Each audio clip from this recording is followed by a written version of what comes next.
लोगों के लिए लेकर आ चुका हूं आपका अर्धवार्षिक परीक्षा, जो कि कुछ दिन बाद आपकी स्टार्ट होगी अर्धवार्षिक परीक्षा। और यूपी बोर्ड के लिए मैं खास करके बता दे रहा हूं, यूपी बोर्ड वालों के लिए यह वीडियो है। तो देखो यहाँ पे हिंदी का पेपर लेकर आ चुका हूं और इस हिंदी के पेपर को आप लोग को पूरा तैयार कर लेना है, पूरा मतलब कि 100% एकदम तैयार कर लेना है। जितने भी क्वेश्चन है अभी मैं आपको सारे क्वेश्चन भी बताऊंगा, और ये पेपर 100% लड़ने वाला है आपकी बोर्ड परीक्षा में, ठीक है। ये पेपर क्या है 100% आने वाला है आपके बोर्ड एग्जाम में। तो वीडियो को भाई पूरा देखना, मैं बता दे रहा हूं अभी से ही, वीडियो को पूरा देखना। आपके एग्जाम में अगर यह कोड आता है, कौन सा कोड है 801 DA, याद रख लेना। इस कोड का पेपर रहेगा तो आपका सेम टू सेम ऐसे ही क्वेश्चन रहेंगे और आप लोग भी बहुत अच्छे तरीके से करके आओगे। और बाद में मुझे आकर यहाँ पे आप क्या बोलेंगे, मुझे आके यहाँ पे आप मुझे थैंक यू बोलने वाले हो कि भैया आपने बहुत बढ़िया किया, जितनी भी इंपॉर्टेंट चीजें थी जो भी था आपने बताया और मैंने तैयार करके गया, इसलिए मैं बहुत अच्छे नंबर लेके आया। तो आपको क्या करना है दोस्तों, इतना करना है, ठीक है। अब यहाँ पे मैं पेपर स्टार्ट करता हूँ, जल्दी जल्दी सारी चीजें बताते चलूंगा। अगर आपको एक बार में ना समझ में आए तो आप दोबारा से वीडियो देख लेना, कोई भी दिक्कत हो तो कमेंट कर सकते हो, ठीक। देखो समय जो मिलेगा 3 घंटे 15 मिनट, जैसे कि आपका रियल पेपर में मिलता है, ठीक। उसके बाद पूर्णांक जो रहता है 70 नंबर का पूर्णांक आएगा। फिर देखो कुछ निर्देश दिए गए। अब ये कौन कौन से निर्देश हैं ये मैं आपको बताता हूं। निर्देश में प्रारंभ के जो 15 मिनट मिलेंगे वो प्रश्न पत्र के लिए मिलेंगे, सही है। सेकंड, खंड आ अथवा खंड बा में विभाजित है, 2 खंड में है, ये भी ठीक है। प्रश्न पत्र के खंड आ में बहुविकल्पीय प्रश्न है, जिसमें सही सही विकल्प का चयन करके OMR सीट पर नीले अथवा काले बाल पॉइंट पेन से सही सही विकल्प को गोले को पूर्ण रूप से काला करना है, ठीक है। उसके बाद क्या, चौथा नंबर, खंड आ में बहुविकल्पी प्रश्न हेतु 1 अंक निर्धारित है, मतलब कि ऑब्जेक्टिव के लिए जो MCQ क्वेश्चन रहता है उसके लिए क्या है 1 अंक निर्धारित है, 1 अंक दिए जाएंगे। फिर 5वां नंबर जो क्वेश्चन है कि प्रत्येक प्रश्न के सम्मुख उसके अंक निर्धारित है, जो भी क्वेश्चन है उसके सामने दिए गए होंगे। अब जैसे यहाँ पे देखो बहुविकल्पी 20 नंबर का है, खंड आ शुरू होता है बहुविकल्पी से, जैसे है आचार्य रामचंद्र शुक्ल किस युग के लेखक है, तो भाई जाहिर सी बात है ये कौन सी युग के लेखक है, शुक्ल युग के लेखक है। अब उसके बाद जो हमारा नेक्स्ट क्वेश्चन है, ठीक है, मैं आपको क्वेश्चन बताता हूं ताकि ज्यादा टाइम ना लगे और अभी बता दूं। अभी जो गद्यांश पद्यांश हो गए आपको सॉल्व करवा दूंगा। ऑब्जेक्टिव मैं अभी नहीं करा रहा, जैसे थोड़ा बहुत बता दें, जैसे कंकाल के लेखक कौन है, जयशंकर प्रसाद है।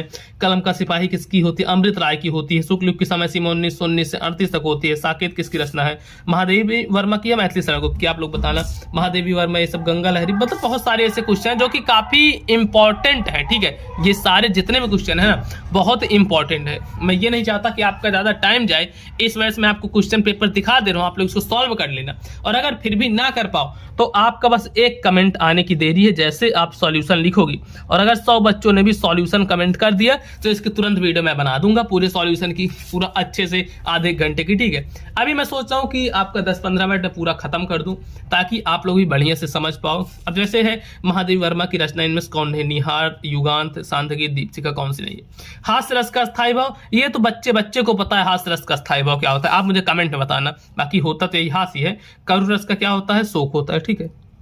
करुण रस का शोक होता है। बेसिक चीजें जाने रहो। जैसे पीपर पास सरिसमन डोला, उपयुक्त पंक्ति में अलंकार बताना है। फिर सोरठा छंद में चरण कितने होते हैं, एक उपदेश शब्द में उपसर्ग। अच्छा, ये उपसर्ग वाली जो चीजें आती है ना ये बहुत इंपॉर्टेंट होती हैं और बहुत इजी भी होती है। जैसे पूछा गया एक उपदेश में आगे उप लगा हुआ है, तो उप कहां पे है, ये वाला बिल्कुल सही जगह, बस खत्म।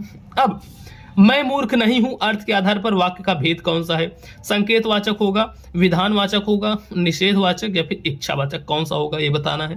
हानि लाभ में समास पूछा तो भाई हानि लाभ, इसमें द्वंद्व समास ही होता है। अब उसके बाद देखो, उसके बाद ये वाले क्वेश्चन है 17 नंबर, मछली का पर्यायवाची पूछ रहा है दोस्तों, मछली का पर्यायवाची। अब बताओ मछली का पर्यायवाची क्या हो जाएगा, द्विज मीन रचना अपने मूड। उसके बाद है निम्नलिखित में मिश्र वाक्य कौन सा, ये सब बताना है। ये सब देख लो इतनी चीजें। बाकी मैं यहाँ से खंडबा पे आता हूँ जो कि वर्णात्मक प्रश्न है, ठीक। वर्णात्मक प्रश्न में 2 चीजें रहेंगी, सबसे पहले तो गद्यांश रहेगा, दूसरा पद्यांश, और एक हिंदी का गद्यांश रहेगा, फिर संस्कृत का गद्यांश आएगा। जैसे लिखा गया है कि निम्नलिखित गद्यांश पर आधारित प्रश्नों के उत्तर देने हैं, जो कि यह 6 नंबर का है, ठीक है। ये क्या है, 6 नंबर का आता है। जैसे ये लिखा गया है, अब देखो यहाँ पे ये पूरा यहाँ पे गद्यांश खत्म हुआ। यहाँ से क्या करना है आपको, इन तीनों क्वेश्चन के आंसर देने हैं। ना कर पाओ तो अथवा में करके एक क्वेश्चन है, जैसे यह कोई बात नहीं कि एक ही स्वभाव और रुचि के लोगों में ही मित्रता हो सकती है। समाज में विभिन्नता देखकर लोग एक दूसरे की ओर आकर्षित होते हैं। जो गुण हम में नहीं है, हम चाहते हैं कि कोई ऐसा मित्र मिले जिसमें वे गुण हो। चिंताशील मनुष्य प्रफुल्लित चित्त का साथ ढूंढता है, निर्बल बली का, धीर उत्साही का। ठीक, अब इसमें जैसे क्वेश्चन पूछा गया है, मान लो ये वाला आप कर रहे हो, उपयुक्त गद्यांश का संदर्भ लिखिए। तो संदर्भ में लिखो कि प्रस्तुत गद्यांश हमारी पाठ्य पुस्तक हिंदी के गद्य खंड में संकलित मित्रता नामक पाठ से लिया गया है। किस पाठ से लिया गया है दोस्तों? मित्रता नामक पाठ से लिया गया है। इसको जो लेखक है वह कौन है? रामचंद्र शुक्ल है। इसके लेखक रामचंद्र शुक्ल जी हैं। ठीक, ऐसे लिख रहे हैं। अब उसके बाद है सेकंड नंबर, रेखांकित अंश की व्याख्या करें। अब यहाँ पे ऐसे रेखा खींच देनी है, ठीक है, रेखांकित अंश, और उसकी व्याख्या करनी है। मैं आपको बता दूं, अगर व्याख्या नहीं आता तो सिंपली से आपको लिखना है कि, अब क्या लिखना है कि प्रस्तुत गद्यांश में लेखक कहते हैं कि, उसके बाद यही उतारते चले जाना, 1 2 लाइन 3 लाइन जो भी बनेगी। ठीक, उसके बाद थर्ड है व्यक्ति एक दूसरे की ओर क्या देखकर आकर्षित होता है। तो यहाँ पे देखो लिखा है विभिन्नता देखकर ना, विभिन्नता देखकर लोग एक दूसरे की ओर आकर्षित होते हैं। इसका भी आंसर मिल गया। मतलब सब चीजों का आंसर इसी में छुपा हुआ है, बस आपको निकाल के लिखना है। अब जैसे यहाँ पे सेकंड नंबर आता है, दिए गए पद्यांश पर आधारित प्रश्नों के उत्तर देने हैं। सबसे पहला पद्यांश तो ये वाला है, ये वाला, ठीक है, जिसके 3 क्वेश्चन दिए गए हैं। अब ये वाला चाहो तो कर सकते हो, जैसे पद पाठ से लिया गया है। इसके रचयिता कौन है? सूरदास जी हैं। इस चैप्टर का नाम क्या है? पद, और इसके जो रचयिता हैं वो हैं सूरदास जी। ठीक, और रेखांकित अंश की व्याख्या करनी है। निर्गुण कौन देश के वासी? तो जो गोपियां हैं वो उद्धव जी से पूछ रही हैं कि जो तुम्हारा निर्गुण ब्रह्म है वो किस देश का वासी है। मधुकर कहीं समझाए सौ तो पूछा साच चाहते, हम आपसे मजाक नहीं कर रहे हैं, आपसे सही सही पूछ रहे हैं। कौन है जनक? कौन उनके पिता है? कौन है जननी? कौन उनकी माता है? कौन नारी को दासी? उनकी पत्नी कौन है? उनकी दासी कौन है? कैसे वरण भेष है? कैसो की रस्म अभिलाषी? मैं इस चीज को जानने में इच्छुक हूँ, उनका वरण भेष कैसा है, वो आखिर कैसे दिखते हैं। तो इस तरीके से है। ठीक, और जैसे मधुकर शब्द का अर्थ क्या है? मधुकर मतलब होता है भ्रमर, भ्रमर जो भंवरा होता है, जैसे घूमता रहता है ना एक जगह से एक दूसरी जगह, तो इसका मतलब भी यही होता है। अब चाहो तो ये वाला कर लो, नहीं तो अथवा में करके दिया है। जब देखो अथवा में कौन सा है ये भी आपको बता देता हूँ। तो देखो अथवा में है हमारा ये वाला क्वेश्चन। ठीक, ये वाला, तो ये वाला आपको करना है। उसके बाद तीसरा नंबर क्वेश्चन है कि दिए गए संस्कृत गद्यांश में से किसी एक का संदर्भ सहित हिंदी में अनुवाद करना है।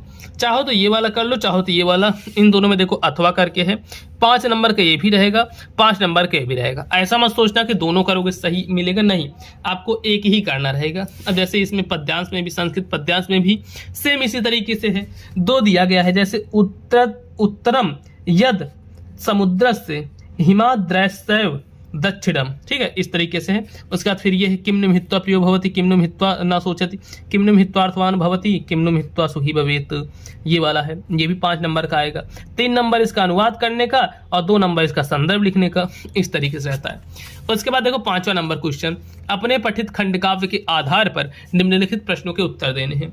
अब ये आपके स्कूल के ऊपर डिपेंड करेगा कि आपके स्कूल में कौन सा पूछा जाएगा। जो भी आपके स्कूल में पूछा जाता हो वो खंडकाव्य याद कर लेना, क्योंकि अलग अलग रहता है। जैसे देखो मुक्ति दूत, ज्योति जवाहर, अग्र पूजा। अच्छा, आप लोग कमेंट करना कि किस जिले से हो, तो मैं आपके लिए अलग से वीडियो बना दूंगा कि आपके जिले के लिए कौन सा खंडकाव्य आता है। जैसे आप प्रयागराज से हो तो लिख देना प्रयागराज, प्रतापगढ़ से लिख देना प्रतापगढ़, जौनपुर से हो जौनपुर, अयोध्या से हो तो अयोध्या, लखनऊ, वाराणसी, जो भी जहां से भी हो वो लिख देना। अब उसके बाद देखते हैं ये जो आता है 6वां नंबर कि दिए गए लेखकों में से किसी एक का जीवन परिचय लिखते हुए उनकी एक प्रमुख रचना का उल्लेख करना है। इन तीनों में से किसी एक का जीवन परिचय लिखना है। आचार्य रामचंद्र शुक्ल या फिर जयशंकर प्रसाद या फिर डॉक्टर राजेंद्र प्रसाद। उसके बाद ख नंबर वाला है दिए गए कवियों में से किसी एक का जीवन परिचय देते हुए इनकी एक प्रमुख रचना लिखनी है। जैसे पहले हैं तुलसीदास जी, दूसरे सुभद्रा कुमारी चौहान, तीसरे हैं बिहारी लाल। इन तीनों में से किसी एक का याद कर लेना। महादेवी वर्मा का भी मैं बता रहा हूँ, इंपॉर्टेंट है। ठीक है, महादेवी वर्मा एकदम अच्छे से तैयार करना है। और अपनी पाठ्य पुस्तक से कंठस्थ कोई एक श्लोक आपको लिखना है जो कि इस प्रश्न पत्र में ना आ जाए। अपने और विद्यालय की प्रधानाचार्य को एक प्रार्थना पत्र लिखना है। शुल्क मुक्ति हेतु अपने विद्यालय के प्रधानाचार्य को एक प्रार्थना पत्र लिखना है। तो इस तरीके से टोटल आपका यह हिंदी का पेपर होता है समाप्त। अगर आपको और भी ये सब